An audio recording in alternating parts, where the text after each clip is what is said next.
Welcome to another episode of Talking Politics here at The Hindu with me, Nistula, Hebbar.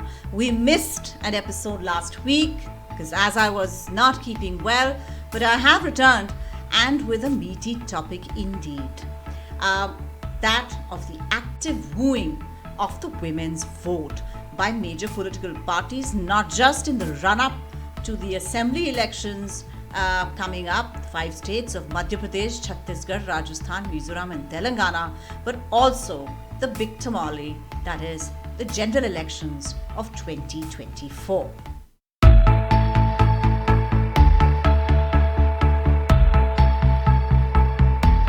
Hi and welcome back. As I said in the introduction, we are looking at the systematic wooing of the women's vote as a bloc in terms of electoral strategy of various political parties. This week, the union government, through the cabinet, declared a subsidy of rupees 200 per LPG cylinder of cooking gas for domestic consumption, and also a further subsidy of rupees 200 for gas connections which had been allotted under the Ujjwala scheme. These are free connections that were given to BPL households, and they would therefore be getting an effective subsidy of 400 rupees, and above BPL households across the board will get a 200 rupees subsidy on cooking gas cylinders, which actually became extremely expensive. I think on an average they now go for 1,000 rupees or 1,100 rupees per cylinder, and had contributed a lot to wrecking household budgets, and therefore this particular move is being seen as not only giving relief to women who are dealing with household budgets, but also a signal to them that the union cabinet has been thinking about them. Now, as per the union government, 33 crore gas connections will get the benefit of the decrease in the prices. That's a vast number. The cabinet also approved 75 lakh additional Ujjwala connections. Now, the number of beneficiaries under the scheme will rise to 10.35 crore people.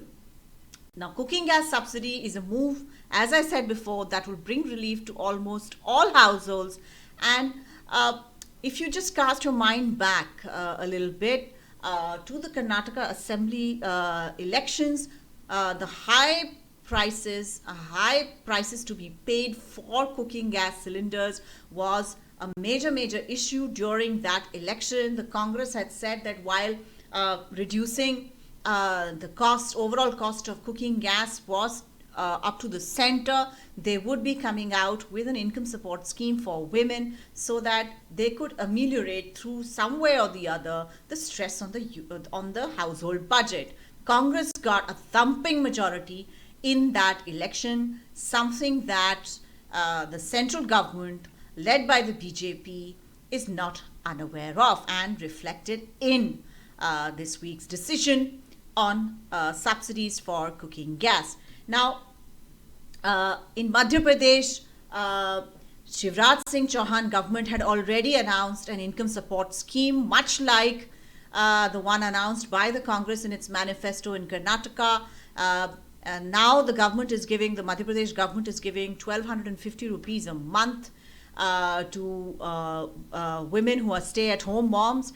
And now with the central government announcing this gas subsidy, the race for the women's vote is very much on. Now, the Congress is not to be outdone. It has announced the launch of its own income support plan, which it for women in Karnataka. It's called the Griha Lakshmi scheme. This was promised in the party's manifesto. It was one of the promises made to the 5 promises made to the people through the election campaign for Karnataka by the Congress party. This was basically a promise which entailed rupees 2,000 per month being credited to bank accounts of 1.10 crore women every month.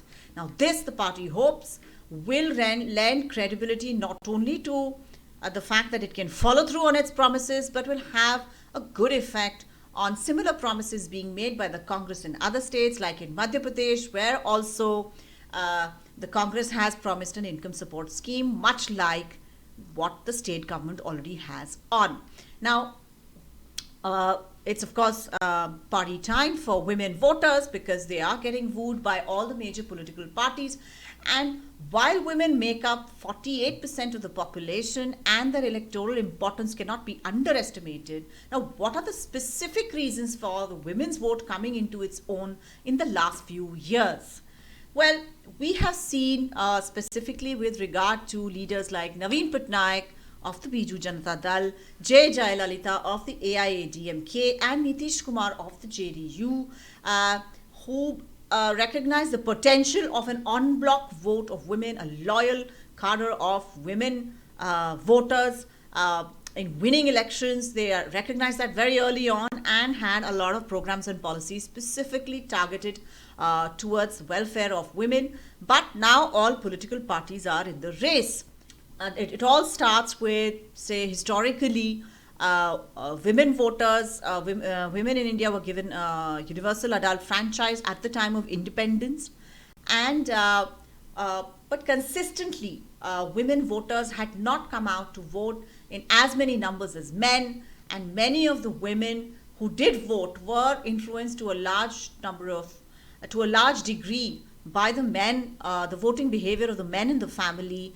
And historically, it was the Congress party which had the support of women voters. Leaders like late Prime Minister Indira Gandhi and again late Prime Minister Rajiv Gandhi had a lot of popularity among women voters.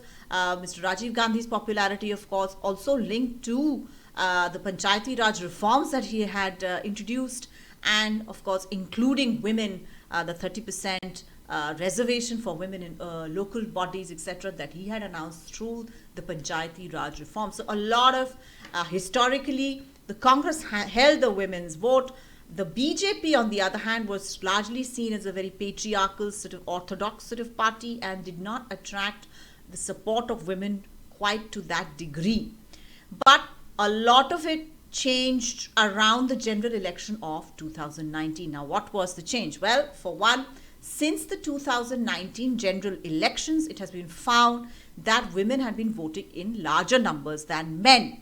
And this trend has seen a consistent rise in the assembly polls as well. A lot of it, of course, is due to the fact that the Election Commission of India has made it easier to not just register as a voter, but also made it easier for people to go and cast their vote. There have been women-only polling booths. There have been polling booths which are better situated for women to exercise their franchise, and women have been going out to vote. But what has been the political alchemy that has changed on the ground? Now, studies by various organizations like the CSDS and Access My India have shown that women are increasingly voting as per individual preference rather than that of family or elder male members. This is, of course, directly attributable to the rise in education for women. This makes them a very, very powerful constituency indeed, with specific issues and programs which are targeted at them, as we have seen in the events for this week. Now, another factor in this frenzy of wooing of women voters is the emergence of Prime Minister Narendra Modi, who very early on, even as Chief Minister of Gujarat, had cottoned on to the fact that the BJP needs to broaden its appeal, not just in terms of caste base. He is the second OBC prime minister this country has ever had, and coming from a party which was seen as largely a fiefdom of upper caste men. That was a big signal indeed. And he also, as chief minister of Gujarat, did a lot of programs which were targeted at empowerment of women and improving of primary education levels, etc., etc. And he knew that women could be a very, very loyal vote bank.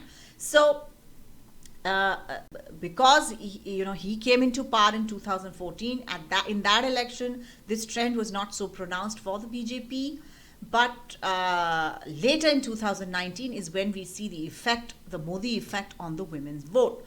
Now, between 2014 and 19, the BJP government did go out of its way to cultivate the women's vote. with the Ujjwala free cooking gas connection, as I mentioned earlier, Mudra bank accounts, which basically give you access to banks and institutional credits if you wanted, bankrolling self-help groups to a larger extent and skilling them, funds for building toilets, especially this is of appeal to women for whom open defecation was actually basically running the gauntlet.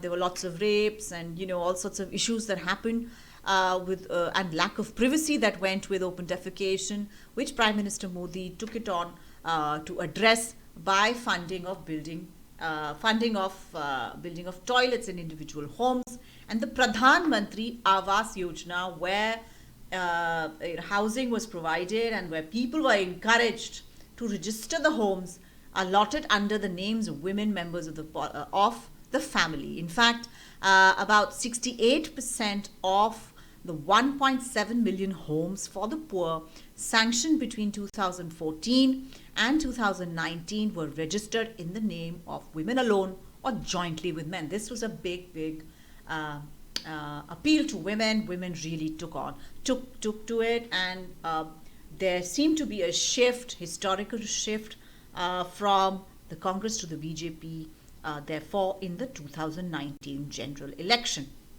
So after this big flip, this trend continued even in the assembly polls. And interestingly, in the set of assembly polls of 2020, now barring Punjab where the Aam Aadmi Party won, the other 4 states, which were incidentally won by the BJP, women voters outstripped men by at least 2 to 4%. Now here are some stats. I'll have to read them out, so I'll be looking at the script. In UP, men polled around 59.6%, while women polled at 62.2%, and BJP had got a thumping majority in that state. In Uttarakhand, men polled at 62.6%, while women polled at 67.6%. In Manipur, men polled at 78.2%, while women polled at 81%. And in Goa, men polled at 87.9% and women at 90.5%. Now, this trend is a stark reminder that women have comprehensively emerged as a formidable voting bloc in India, and that future electoral strategies for all parties must account for them. The Congress, which has historically got more support from women, is especially mindful of the fact. Now, women can look forward to more programs targeted at them as beneficiaries, and it is also noted that the ability to deliver on these programs is an important factor. The events of last week prove this comprehensively.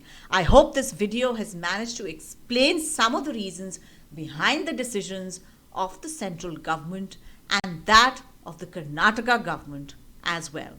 This is all I have for you this week. Thank you very much for watching.